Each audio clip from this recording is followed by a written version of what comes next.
And so Jesus had seen men crucified all of his life, his earthly life. And so Jesus Christ, the Bible says the night before the cross, he was in a garden called Gethsemane. And the Bible says that Jesus Christ was praying this matter through.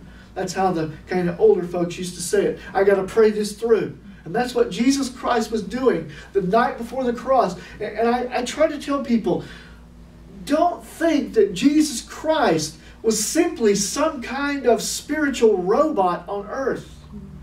Yes, he was 100% the God-man, the Son of God on earth, but he was also human.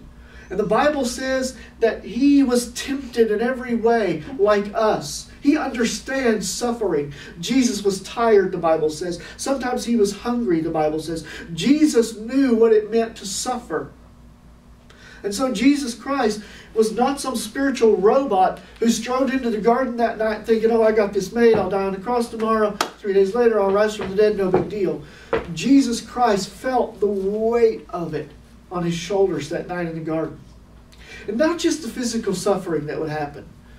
You know, I often say this, I'm your teacher. But if you guys knew the stuff I had done in my life, if you knew my secret, darkest, deepest sins, I would be so ashamed for you to know the things I've done in my life. And yet the Bible says Jesus took our shame. Jesus wasn't just thinking of the physical suffering on the cross. He knew that all of your sin and all of your shame would be attached to him. He knew he would bear it. He would carry your sin. And I can't imagine the sinless, perfect, spotless Son of God thinking about the shame that would be on him the next day. The Bible says he was praying this through in the garden. And Jesus, this is where I know Jesus wasn't he wasn't some spiritual robot without feeling. Jesus Christ did not want to go to the cross.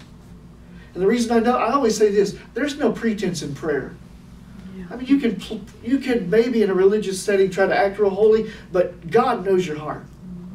There's no pretense in prayer. And Jesus was praying, and this is what he prayed. Father, if there's any other way, take this cup of suffering away. What's that tell us? He didn't want to do it. He didn't want to do it. But he prayed, Father, take this cup of suffering away from me.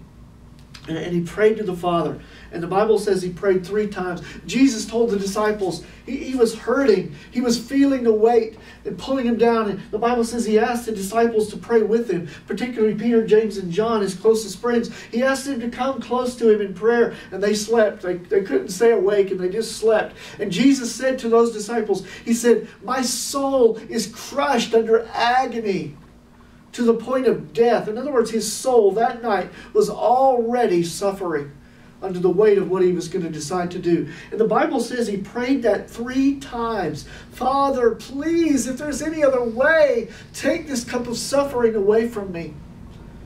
And obviously, he heard the Father's voice saying there's no other way. And so Jesus submitted himself, the Bible says, to the death on the cross. And so Jesus said to the Father, not what I want, but your will be done.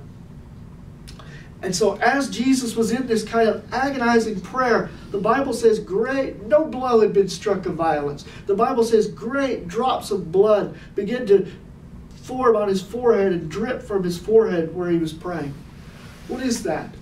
Well, physicians tell us that under the most extreme duress possible, that kind of duress, mental anguish, that the blood vessels in the forehead began to give way and burst.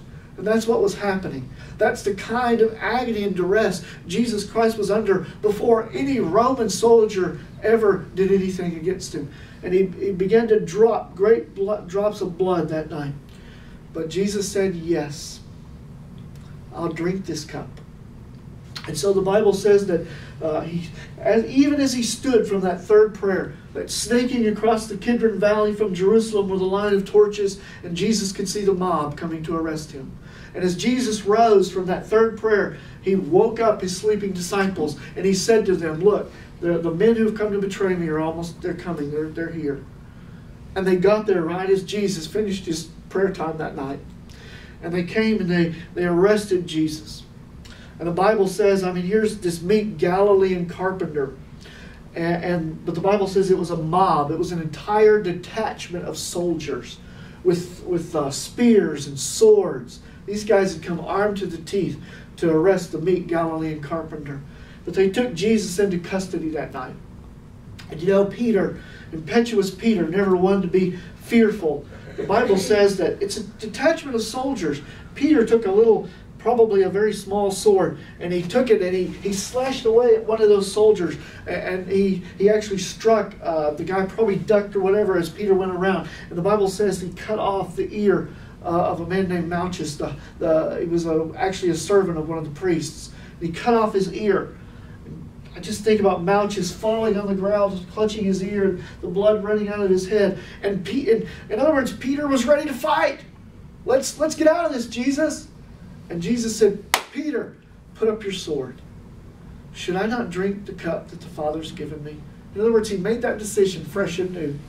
Not that Peter probably could have prevailed, but Jesus was saying to Peter, no, Peter, I'm going to do this.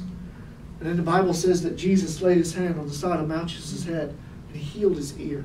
Can you imagine those soldiers, what they were thinking at that moment? What have we got ourselves into? But then but Jesus submitted. He said, take me, but let these go. Let the disciples go. Take me.